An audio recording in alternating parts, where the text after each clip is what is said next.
وقال النبی صلی اللہ علیہ وسلم بلغوا عنی ولو آیہ۔ حضور سرور کائنات صلی اللہ علیہ وسلم نے حجۃ الوداع کے موقع پر آخری خطبے میں صحابہ کرام تقریباً 1.25 لاکھ صحابہ کرام کے سامنے خطاب فرمایا اور صحابہ کرام سے سوال کیا کہ لوگوں کیا میں نے تبلیغ پوری کر دی، پیغام پورا پہنچا دیا؟ تمام صحابہ کرام نے بیک آواز کہا کہ آپ نے نہ صرف تبلیغ پوری کر دی، پیغام پورا پہنچا دیا، بلکہ آپ نے پیغام کا پہنچانے کا حق ادا کر دی۔ حضور اقدس صلی اللہ علیہ وسلم نے آسمان کی طرف سر اٹھا کر ان صحابہ کرام کو گواہ بنایا کہ تم گواہ رہنا اپنی اس بات پر، اور حضور اقدس صلی اللہ علیہ وسلم کی حدیث شریف ہے کہ لا نبی بعدی، میرے بعد کوئی نبی نہیں ہے۔ اور اللہ تعالیٰ نے قرآن کریم کے اندر اس امت کی ایک خاصیت بیان فرمائی ہے، بہترین ہونے کی ایک خاصیت بیان فرمائی ہے کہ یہ امت بہترین کیوں ہے۔ فرمایا کنتم امت خیر امت اخرجت للناس، تم بہترین امت ہو اس لیے کہ تم نکالے گئے ہو لوگوں کے لیے، یعنی تم دعوت و تبلیغ کے لیے، یامرون بالمعروف وینہون عن المنکر، معروفات نیکیوں کا پرچار کرتے ہو، برائیوں سے روکتے ہو، اس لیے بہترین امت ہے۔ تو نبیوں والا وہ نبی اکرم صلی اللہ علیہ وسلم کی ذمہ داری وہ اس کی امت پر ہے۔ اسی لیے صحابہ کرام، آپ حضرات سنتے ہوں گے کہ صحابہ کرام جس حالت میں تھے، کوئی سواری پر تھا، سواری کا رخ جس طرف تھا، جو صحابی جس حالت میں تھا اس کا رخ جس طرف تھا وہ ادھر ہی نکل پڑا تبلیغ کرنے کے لیے، اللہ کے پیغام کو پہنچانے کے لیے، کہ اللہ کے نبی نے تو پیغام پہنچا دیا، اب یہ ہماری ذمہ داری ہے، سننے والوں کے اوپر یہ ذمہ داری ہے کہ اس بات کو وہ آگے پہنچائیں۔ اور حضور اکرم صلی اللہ علیہ وسلم نے ایک عمومی حکم بھی فرمایا کہ بلغوا عنی ولو آیا، میری طرف سے، مجھ سے کوئی بات،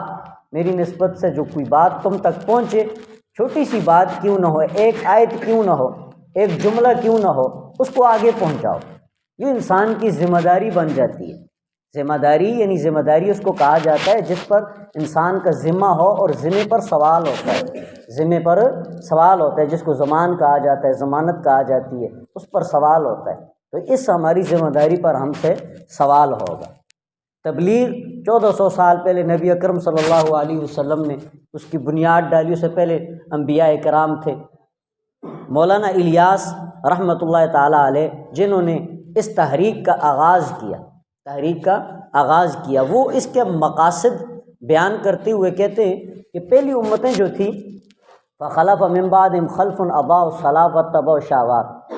انہوں نے کیا کیا کہ اپنے نبی، جو ان کا نبی آتا تھا ان کے پاس، اللہ کے حکم لے کر آتا تھا، نیکیاں بیان کرتا تھا، برائیوں سے ان کو روکتا تھا، سیدھا راستہ ان کو دکھاتا تھا۔ اور پھر ظاہر ہے دنیا کے اندر کسی نے رہنا تو نہیں ہے، ہر ایک کو موت ہے، ہر ایک نے جانا ہے۔ تو وہ نبی جب اپنی مدت پوری کر کے دنیا سے چلا جاتا تو بعد والے لوگ کیا کرتے؟ اللہ کے ذکر کو بھول جاتے، اس نبی کی بتائی ہوئی تعلیمات کو بھول جاتے، اور اس تعلیمات کو دیکھتے اگر ان میں ان کے مفادات کو ذکر پہنچ رہی ہے، مفادات کو نقصان پہنچ رہے، تو بجائے اس کے کہ اپنے مفادات کے اوپر صبر کریں، وہ کیا کرتے تھے؟ نبی کی تعلیم کو بدل دیتے تھے، اپنے مفاد کو بچا لیا کرتے تھے، رسم و رواج کو دین بنا لیا کرتے تھے، اپنی خواہشات کو دین بنا دیتے تھے، ان کی اتباع کرتے تھے۔ تو مولانا الیاس فرماتے ہیں کہ اگر انسان کے اندر یہ اللہ کو بھولنے کی، اللہ کی یاد سے جو ہے غافل ہونے کی بیماری اگر اس کے اندر نہ ہو، اپنے نبی کے ساتھ اطاعت اور وفا اور اخلاص کا پورا کامل مادہ انسان کے اندر اگر ہوتا تو دنیا کے اندر ایک ہی نبی کافی ہوتا، لیکن انسان کیا؟ انسان اپنی روش سے باز نہیں آیا، نہ شکرا ہے، کفر کرنے والا ہے، نہ شکر کرنے والا ہے، جلد بازی کرنے والا ہے، جرأت کرنے والا ہے۔ اللہ تعالیٰ قرآن کے اندر کہتا ہے نا کہ پانی سے بنایا اور پھر اللہ ہی سے لاڑ رہا ہے، اللہ نے پانی سے بنایا، حقیر پانی سے اللہ سے ڈر۔ تو اس طرح کی یہ خرابیاں یہ فطرت میں اللہ تعالیٰ نے رکھی ہیں، اسی لیے انبیاء کرام آتے رہے، لیکن اب نبی تو نہیں ہے، اب نبی تو نہیں ہے۔ تو فرمایا میری اس کام کا پہلا بنیادی مقصد یہ ہے کہ ہم ہیں کون، ہمارا رنگ کیا ہے، اس رنگ کو ہم اپنا لیں، اس رنگ کو ہم اپنا لیں۔ جب وہ رنگ ہم پر چڑھے گا تو پھر وہ رنگ اپنا اثر دکھائے گا، دوسرے لوگ بھی دیکھیں گے، وہ بھی متاثر ہوں گے، وہ دیکھیں گے۔ تو وہ رنگ ہمارا یہ ہے کہ ہمارے گھر، ہماری آل و اولاد، ہمارے کاروبار، ہمارے دن، ہمارے رات، ہمارا کھانا، ہمارا پینا، سب کچھ اسلام کے رنگ میں ہو، سب کچھ اسلام کے رنگ میں ہو، تاکہ دیکھنے والے اس سے متاثر ہوں اور وہ اس طرف آ سکیں۔ تو ایک کہا کہ ایک خصوصی مقصد یہ ہے کہ مسلمان غفلت سے جاگ جائیں، مسلمان غفلت کو چھوڑیں، مسلمان اپنے رنگ کو پہچانیں اور اپنے رنگ کو واپس حاصل کریں۔ وہ رنگ اللہ تعالیٰ والا، صبغۃ اللہ ومن احسن من اللہ صبغہ، اللہ کا رنگ، اور اللہ کے رنگ سے اچھا کوئی رنگ ہے نہیں ہے۔ اللہ کا رنگ کیا ہے؟ اللہ کے احکامات کی اطاعت، نبی اکرم صلی اللہ علیہ وسلم کے حکموں کی اطاعت کرنا، ان کے قدموں پر چلنا، ان کے اثر پر چلنا، ان کے طریقے پر چلنا، یہ ہے دین اسلام کا رنگ۔ اور مولانا الیاس نے فرمایا تبلیغ کا مقصد بھی یہی ہے، تبلیغ کا مقصد بھی یہی ہے کہ تبلیغ کے ذریعے ہمارے گھروں میں قرآن داخل ہو، ہمارے گھروں میں نبی کی سنت زندہ ہو، ہمارے کاروبار میں، انفرادی زندگی میں، اجتماعی زندگی میں قرآن اور اسلام کے احکامات اور قوانین وہ زندہ ہو جائیں۔ یہ خصوصی مقصد ہے، اور یہی خصوصی مقصد جب مسلمانوں کے اندر زندہ ہو جائے گا تو پھر مسلمانوں کے اس خصوصی مقصد کو دیکھ کر عمومی طور پر ساری دنیا، سارا آفاق، سارا عالم، اس کے اندر کوئی کافر ہیں، الگ الگ قسم کے کافر ہیں، الگ الگ قسم کے باطل ہیں، سب جب دیکھیں گے، ہمارے گھروں کا ماحول دیکھیں گے، رنگ دیکھیں گے، متاثر ہوں گے، تو وہ بھی اس سے فائدہ اٹھائیں گے، وہ بھی اسی رنگ میں رنگ جائیں گے۔ ٹھیک ہے جی؟ تو فرمایا یہ مقصد ہے۔ تو مقصد کسی چیز کا جب تک ذہن میں حاضر نہ ہونا تو پھر وہ کام جو ہے آپ جتنی بھی دل جمی کے ساتھ کریں اس کا کوئی فائدہ نہیں ہوتا۔ اس کے اوپر ایک مثال ہے، کسی ڈاکٹر صاحب کی مثال ہے، کسی مضمون میں میں نے پڑھا ہے یا کسی سے سنا ہے، وہ اس طرح کہ وہ کہتے ہیں کہ جو لوگ ورزش کرتے ہیں، ایک ہوتا ہے ورزش کرنا، ایک ہوتا ہے صبح ویسے ہی اٹھ کر کام پر بھاگنا، کہیں پہنچنا ہوتا ہے، جلدی جلدی بھاگتے ہیں، روزانہ بھاگتے ہیں، روزانہ جاتے ہیں۔ اور ایک بندہ ورزش کی نیت سے تاکہ میں فٹ رہوں، میں ٹھیک رہوں، چند قدم چلتا ہے۔ تو فرمایا اس کے چند قدم